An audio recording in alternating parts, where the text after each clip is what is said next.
Helena, an Italian student from China's Tsinghua University, has been selected as a volunteer for the upcoming Beijing 2022 Olympic Winter Games.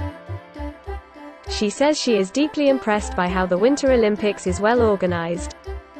我是来自清华大学油画系大一本科新生的森林，我来自意大利。我是通过老师推荐，然后参加了他们的选拔之后被选上的。这是我第一次担任这种大型赛事的志愿者。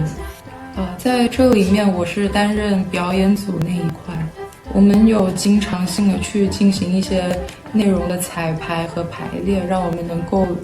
保证在开幕式的时候有较好的一个展现。最深的印象应该就是组织性非常的强，然后我觉得担任这个志愿者能够让我就是更好的接触到一些中国运动员的一些坚强和就是非常坚韧不拔的一些品质，然后在他们身上也能学到非常的多。近些年来，中国就是冰雪运动也慢慢的变成了从一个小的慢慢大众了起来，像滑雪、溜冰这些，经常能看到大家去进行这个活动。期待到时候开幕式的时候能够取得我们一开始预期的结果，然后也希望所有的运动健儿都能够取得非常优异的成绩。